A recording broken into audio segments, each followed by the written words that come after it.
How to make a bouquet garni. Hello everybody, my name is James Howe, this is Chef at Home and welcome back to my How to Cook playlist. So sharpen your caniffies and let's crack on. Alright, so today's lesson we're looking at the bouquet garni. We've mentioned it previously, probably several times now. We're actually going to have a proper in-depth look at it. So what is it? Well, you might know it as one of these weird little herby tea bags you can get from the shop. Now don't get me wrong, they can be useful. They're all dried herbs, so they add a different depth of flavour to your dishes, which is not always what we want, and you can't control it. But the beautiful thing about being able to do it yourself is you can control it. If you want dry herbs in there, if you want fresh herbs in there, if you want a mixture, you can make that decision, whereas it's taken away from you from the tea bag one here. So for starters, bouquet garni. Bag of herbs. We'll just say bag of herbs. It's easier, isn't it? First thing you need is you need yourself a leek. So just with the tip of your knife, you're scoring through one layer at a time, so you don't need to dig in, and just glide your knife down all the way to the bottom and just nip off the root. So you should be able to just peel off one clean layer. And you just repeat that for as many as you need to make. Then run this under a cold tap, make sure there's any soil or mud come completely off it, and then we'll come back. Okay, so next off, just to make it that little bit easier to work with, I tend to take off any of these harder bits of leaf. They don't tend to play ball all that well, but they're good for stocks and things like that, so you don't have to bin them.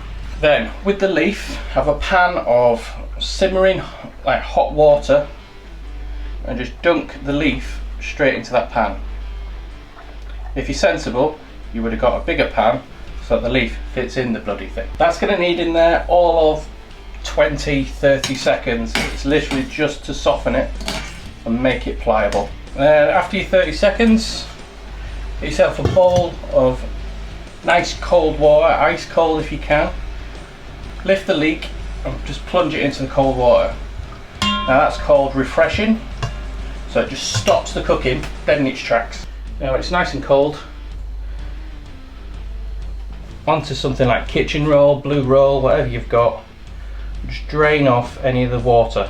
It's a judgment call really of what you need, what you're going to be cooking, but I'm going with as close to classical as possible. Some rosemary, some thyme. Don't be shy. I've got some nice parsley and a bit of chervil. Then with all your herbs in there, we need to pack it. So fold it in. It's almost like doing a burrito or something. Just make yourself a little parcel, as sealed as possible, so it looks something a little bit like that. Then to keep that in place, if you've got some cooking string, then brilliant. If you don't, because I can't bloody find it this morning, you can use a bit of cling film. But whichever one you're using does exactly the same thing. So lay it out so you've got a long piece and a short piece. Fold the short piece over and just tie with the longer end through. And I always find to double knot it just makes life a little bit easier, especially when it's cling film. Then short end off, don't need that.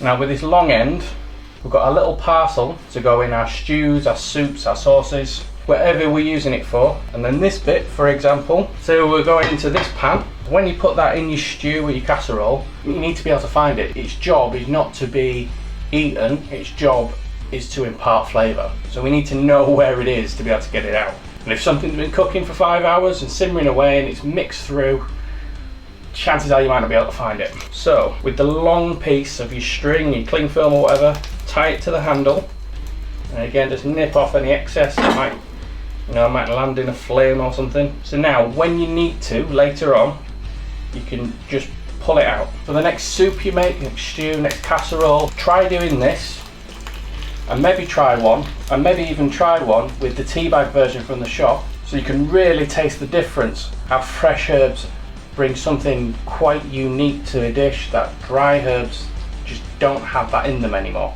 But that is how you make a bouquet garni. That is another lesson done. So get practicing, because this is going to be useful many times throughout this course. We're very close now to being at a round of practice dishes. So go back over this little chapter, refresh yourself, have a couple of practices if you can, and I will see you at the next lesson.